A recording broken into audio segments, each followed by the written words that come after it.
নমস্কার। হরে কৃষ্ণ। রাধে রাধে। সকল ভক্তগণকে আমার কৃষ্ণ মহিমা শ্রী শ্রী রাধা মদন গোপাল জিও চ্যানেলে স্বাগত জানাই। আমার গুরুদেব প্রভুপাদ স্বরূপ গোস্বামী রাতুল চরণে ভক্তিপূর্ণ প্রণাম, মাতা পিতার চরণে প্রণাম, সকল সাধুগুরু বৈষ্ণব ভক্তগণের চরণে প্রণাম জানিয়ে আজকের ভিডিওটি শুরু করছি।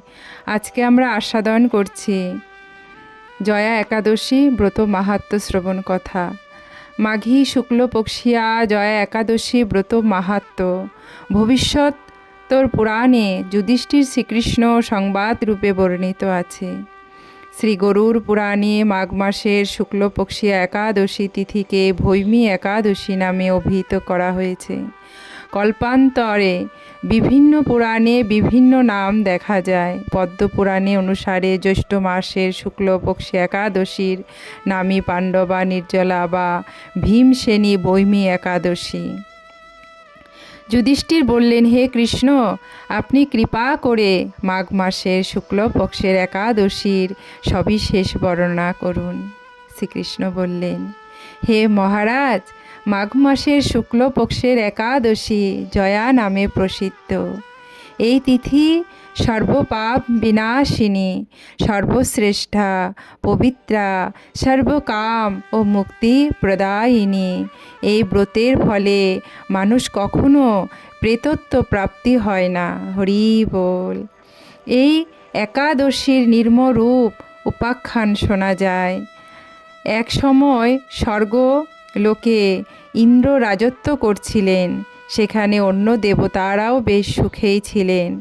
তারা পারিজাত পুষ্প শোভিত নন্দন কাননে অপ্সরাদের সাথে বিহার করতেন। একদিন 50 কোটি অপ্সরা নায়ক দেবরাজ ইন্দ্র স্বেচ্ছায় আনন্দ ভরে তাদের নৃত্য করতে বললেন।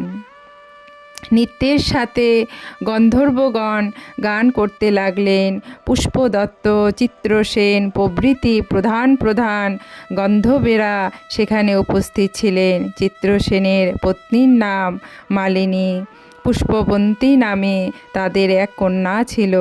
পুষ্পদত্তের পুত্রের নাম মাল্যবান। এই মাল্যবান পুষ্পবন্তীর রূপে মুগ্ধ হয়েছিলেন। পুষ্পবন্তী পুণ্য পুণ্য কটাক্ষ দ্বারা মাল্যবানকে বশীভূত করেছিল।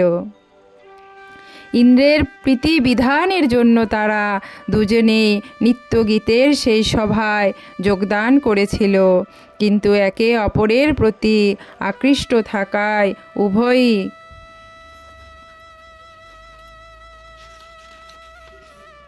চিত্ত বিভ্রান্ত হচ্ছিল।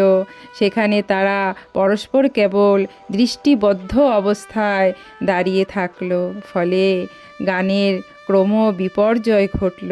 তাদের এইরকম তাল মান বঙ্গভাব দেখে তারা যে পরস্পর কামাসক্ত হয়েছে, দেবরাজ ইন্দ্র তা বুঝতে পারলেন। তখন ক্রোধবশে তিনি তাদের অভিশাপ দিলেন, রে মূঢ়, তোমরা আমার আজ্ঞা লঙ্ঘন করেছ, তোমাদের ধিক। এখনই তোমরা পিশাচযোনি লাভ করে মর্তলোকে নিজ দুষ্কর্মের ফল ভোগ করো। ইন্দ্রের অভিশাপে তারা দুজন দুঃখিত মনে হিমালয় পর্বতে বিচরণ করছিল। পিশাচত্ব প্রাপ্ত হওয়ায় তারা অত্যন্ত দুঃখ ভোগ করতে লাগলো। হিমালয়ে প্রচণ্ড শীতে কাতর হয়ে নিজেদের পূর্ব পরিচয় বিস্মৃত হলো। এইভাবে অতি কষ্টে সেখানে দিন যাপন করতে লাগলো। একদিন পিশাচ নিজ পত্নী পিশাচিকে বলল, সামান্য মাত্র পাপ করিনি, অথচ নরক যন্ত্রণার মতো পিশাচত্ব প্রাপ্ত হয়েছি। অতএব এখন থেকে আর কখনো কোনো পাপ কর্ম করব না। এইভাবে চিন্তা করে তারা সেই পর্বতে মৃতপ্রায় বাস করতে লাগলো। মাল্যবান ও পুষ্পবন্তীর পূর্ব কোনো পুণ্যবশত সেই সময় মাঘী শুক্লপক্ষিয়া জয়া একাদশী তিথি উপস্থিত হলো। তারা একটি অশ্বত্থ বৃক্ষতলে নিরাহারে নির্জলা অবস্থায় দিবানিশি যাপন করল। শীতের প্রকোপে অনিদ্রায় রাত্রি অতিবাহিত হলো। পরদিন সূর্যোদয়ে দ্বাদশী তিথি উপস্থিত হলো। জয়া একাদশীর দিন অনাহার ও রাত্রি জাগরণে তাদের ভক্তির অনুষ্ঠান পালিত হলো। এই ব্রত পালনের ফলে ভগবান বিষ্ণুর কৃপায় তাদের পিশাচত্ব দূর হলো। তারা দুজনেই তাদের পূর্বরূপ ফিরে পেল। তারপর তারা স্বর্গে ফিরে গেল। দেবরাজ তাদেরকে দেখে অত্যন্ত আশ্চর্য হলেন। তিনি জিজ্ঞাসা করলেন, কোন পুণ্য ফলে তোমাদের পিশাচত্ব দূর হলো? আমার অভিশাপ থেকে কে তোমাদের মুক্ত করলো? মাল্যবান বললেন, হে প্রভু, ভগবান বাসুদেবের কৃপায় জয়া একাদশী ব্রতের পূর্ণ প্রভাবে আমাদের পিশাচত্ব দূর হয়েছে। তাদের কথা শুনে দেবরাজ ইন্দ্র বললেন, হে মাল্যবান, তোমরা এখন থেকে আবার অমৃত পান করো। একাদশী ব্রতে যারা আসক্ত, যারা কৃষ্ণ ভক্তি পরায়ণ, তারা আমাদেরও পূজ্য বলে জানবে। হরি বল, রাধে রাধে। এই দেবলোকে তুমি পুষ্পবন্তীর সাথে সুখে বাস করো।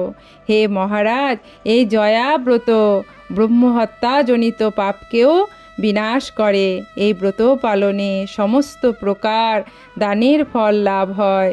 সকল যজ্ঞ ও তীর্থের পুণ্যফল এই একাদশী প্রভাবে আপনা হতেই লাভ হয়।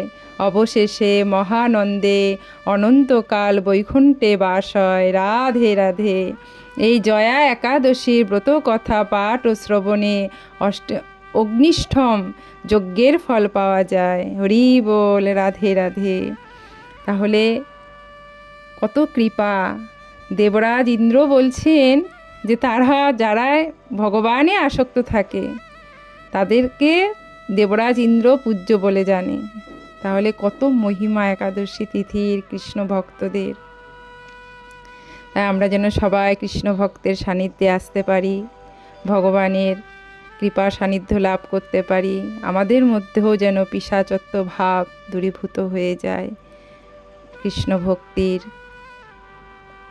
পরশে। কৃষ্ণ ভক্তি হচ্ছে স্বয়ং পরশমণি, সব কিছুই সে বদলাতে পারে।